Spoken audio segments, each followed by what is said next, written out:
안녕하세요. 이번에 인도 선교를 다녀온 35기 강주은입니다. 제가 인도 선교를 가게 된 이유와 그리고 인도 선교를 준비하는 과정 그리고 현장에 가서 느낀 점들을 나누어 보고자 합니다. 저는 2019년 1년 동안 임용고시라는 시험을 준비했습니다. 아르바이트를 병행하면서 했기 때문에 선교를 갈 시간을 내기도 힘들었고 경제적으로 여유가 있는 편도 아니라서 해외 선교를 가지 못했습니다. 그래서 항상 주일에 선교 광고가 나올 때마다 가고 싶다는 생각은 들었지만 가지는 못했습니다. 그러다가 여름쯤에 인도 선교가 12월 초에 있음을 알게 되었고 인도 선교를 가게 되는 이 시점이 임용고시 1차 시험이 끝나고 2차 시험을 준비하기 전에 가기에 적당해서 가기로 결심하게 되었습니다.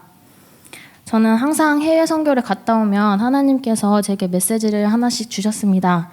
해외 선교를 이번 선교를 포함해서 총 3번을 가게 되었는데 처음 해외 선교에 갔을 때는 대만 풍성당에서 기도를 받으러 나오는 가정을 위해 기도해주면서 믿음의 가정이 얼마나 중요한지를 깨달았습니다.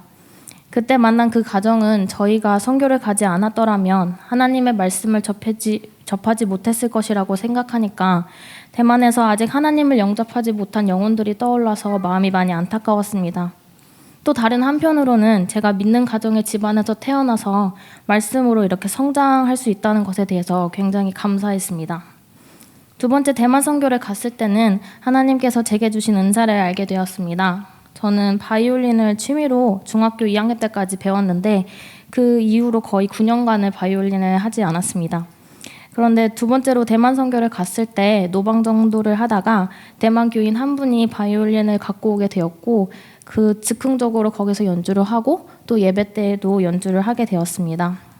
그래서 그때부터 다시 바이올린으로 찬양하는 것에 대해서 흥미를 느꼈고 또 주님께서 제게 주신 은사라는 것을 다시 알게 되어서 그때 이후로 저녁 성가에 들어가서 지금까지 그 자리를 지키고 있습니다. 그리고 이번 선교 인도 선교에서는 하나님께서 제게 두려워 말고 주님께 맡기라는 메시지를 주셨습니다. 저는 1차 시험이 끝나고 인도 선교를 갈 때까지 일주일 동안 시간이 남아서 그 일주일간 새벽 기도를 나와서 선교를 위해 기도했습니다. 인도 선교에 대한 걱정이 굉장히 많이 되었기 때문입니다. 특히 선교대원들의 건강을 위해서 그리고 제가 미술 사역을 맡았기 때문에 미술 사역을 통해서 말씀이 아이들의 마음에 전달되기를 기도했습니다.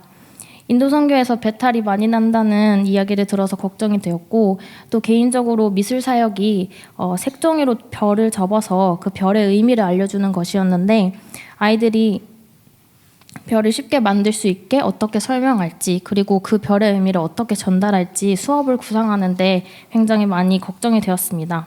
그래서 제 나름대로 준비해서 선교 현장을 갔는데 제가 생각한 대로 이루어지지 않았습니다.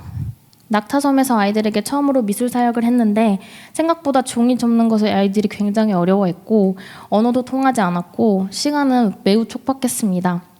아이들에게 복음을 전파하는 것이 주된 목적이었는데 결국 별 만드는 것에 급급해서 그 메시지를 제대로 전하지 못했습니다. 많이 실망하고 마음이 좋지 않았습니다. 그래서 그날 저녁 예배를 드리면서 저는 부족하지만 그 부족함을 채워주시고 사역지에서 저를 사용해달라고 기도드렸습니다. 그때 당시에는 몰랐지만 사역이 끝난 후 생각해보니까 기도하면서 제가 걱정했던 부분을 하나님께서 들어주셨습니다. 같이 미술 사역을 하는 룸메이트 언니한테 수업을 진행하는 것과 이 메시지를 전하는 것이 어렵다고 얘기했더니 언니가 어떻게 수업을 진행하며 아이들이 흥미를 느끼고 또 어떻게 말씀을 효과적으로 전달할지 조언을 해주었습니다. 그리고 하나님께서 저를 미술 사역뿐만 아니라 선교 현장에서 맺어진 관계를 통해서 말씀을 전할 수 있게 해주셨습니다. 낙타섬에서 저녁 예배를 드릴 때 친해진 인도 친구들이 있는데 그 친구들을 다음날 사역지에서 마주쳐서 기도로 축복해주고 같이 찬양도 했습니다. 선교 때 했던 경험들을 생각해보니 결국 제 생각으로 되는 것은 하나도 없었고 걱정만 가득했습니다. 오히려 하나님께 믿고 맡기니 부족했던 선교 비용도 채워주시고 선교회지에서 배탈 한 번 나지 않았고 제가 부족한 점을 채울 수 있게 보고 배울 수 있는 사람을 붙여주셨고 관계를 통해서 축복해 줄 수 있게 해주셨습니다. 정말 주님께 믿고 맡기니 선교하는 내내 행복하고 즐겁고 웃음이 가득했습니다. 이번 선교를 통해 주님께서 제게 믿고 맡기라고 말씀하신 것은 개인적으로도 의미가 있습니다. 앞서 말씀드렸듯이 저는 임용고시를 준비하는데 1년 동안 시험 준비를 하면서 내가 해낼 수 있을까라는 걱정과 불안이 제일 많았습니다. 또 1차 시험을 볼 때 문제가 너무 어려워서 시험을 치면서 좌절을 굉장히 많이 했습니다. 과연 내가 1년을 더 공부하면 이 문제를 막힘없이 풀 수 있을까? 1년만 더 하면 붙을 수 있을까? 이런 생각이 들었고 또 다시 걱정되고 불안되기 시작했습니다. 그런 생각이 들 때마다 아무것도 두려워 말라라는 찬양을 마음속에 되새겼지만 그 불안한 마음이 쉽게 잠재워지지 않았습니다. 그런데 이번 선교를 통해서 주님께서 제게 그 말씀을 직접 하신 것 같습니다. 두려워 말라, 내게 맡겨라. 그 메시지가 제게 큰 위로가 되었습니다. 항상 선교 때마다 제게 위로가 되는 말씀을 주시고 무탈하고 즐겁고 행복한 선교가 되게 해주신 하나님께 감사합니다. 그리고 아직 인도를 가보지 못하신 분들은 같이 가셔서 많은 은혜를 나누고 같이 나누면 좋을 것 같습니다. 감사합니다.